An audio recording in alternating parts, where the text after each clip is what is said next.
Fox நியூஸ்க்கு கொடுத்த ஒரு இன்டர்வியூல ட்ரம்ப் சொன்ன விஷயம் என்னன்னா, பிரிட்டிஷ் துருப்புகள் ஆப்கானிஸ்தான்ல ஃப்ரண்ட் லைனுக்கு போகாம தவிர்த்தாங்க. இது நேருக்கு நேரா பிரிட்டிஷ் ராணுவத்தோட வீரத்தையே அவங்களோட தியாகத்தையே கேள்வி கேட்கிற மாதிரி இருந்துச்சு. சோ இத கேட்டவுடனே லண்டன்லேருந்து வந்த ரியாக்ஷன் ரொம்பவே காராசாரமா இருந்துச்சு. அது வெறும் ஒரு பொலிட்டிக்கல் ஸ்டேட்மெண்ட் மட்டும் இல்ல, அதுக்கும் மேல. யூகே பிரதமர் கேர் ஸ்டாமர் இதை ரொம்ப கடுமையா கண்டிச்சாரு. இது ஒரு இன்சல்ட், அதாவது அவமானம்னு சொன்னாரு. ஏன் அப்படி சொன்னார்னா, இது வெறும் அரசியல் இல்ல, போர்க்களத்துல நின்னு உயிரை விட்ட வீரர்களையும் அவங்க குடும்பத்தையும் அவமானப்படுத்துற மாதிரி இருந்துச்சு.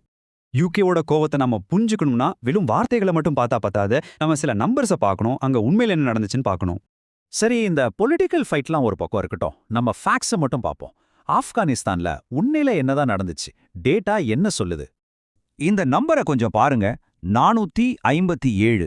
இது வெறும் ஒரு நம்பர் கிடையாது, இதுக்கு பின்னால ஒரு பெரிய கதை இருக்கு, தியாகத்தோட கதை. ட்ரம்ப் சொன்னாரு ஃப்ரண்ட் லைனுக்கு போகலன்னு. அதே பிரிட்டிஷ் ராணுவத்திலிருந்து 457 வீரர்கள் ஆப்கானிஸ்தான்ல உயிர் விட்டிருக்காங்க. பாருங்க, ஒவ்வொரு நம்பருக்கு பின்னாலியும் ஒரு உயிர் இருக்கு, ஒரு குடும்பம் இருக்கு, ஒரு தியாகம் இருக்கு. அதனால தான் ட்ரம்போட வார்த்தைகள் இவ்வளவு ஆழமா குத்திருச்சு. ஆனா இந்த தியாகம் பிரிட்டனோட மட்டும் முடியல. இதை நாம முழுசா புரிஞ்சுக்கணும்னா இது ஏன் ஒரு கலெக்டிவ் மிஷனா இருந்துச்சுன்னு பார்க்கணும். நம்ம ஞாபகப்படுத்திக்க வேண்டிய விஷயம் என்னன்னா, ஆப்கானிஸ்தான் போருக்கு பிரிட்டன் மட்டும் தனியா போல. அமெரிக்கா மேல செப்டம்பர் 11 தாக்குதல் நடந்தப்போ எல்லா நேட்டோ நாடுகளும் ஒன்னா நின்னாங்க. இது ஒரு கலெக்டிவ் டிஃபென்ஸ் மிஷன். ஸோ இந்த இழப்பு பிரிட்டனுக்கு மட்டும் கிடையாது. கனடா, பிரான்ஸ், ஜெர்மனி, இத்தாலி, டென்மார்க்னு பல நேட்டோ நட்பு நாடுகளும் அவங்களோட வீரர்களை அங்க இழந்திருக்காங்க. இது ஒரு ஷேர்ட் சாக்ரிஃபைஸ், ஒருத்தருக்காக இன்னொருத்தர் நின்னதுக்கான ஒரு அடையாளம். இப்போ உங்களுக்கு நல்லாவே புரிஞ்சிருக்கும்னு நினைக்கிறேன். ஒரு பக்கம் அவங்க சண்டை போடல அப்படிங்கிற ஒரு குற்றச்சாட்டு, இன்னொரு பக்கம் நூத்துக்கணக்கான வீரர்கள் உயிர் விட்டிருக்காங்கன்ற உண்மை.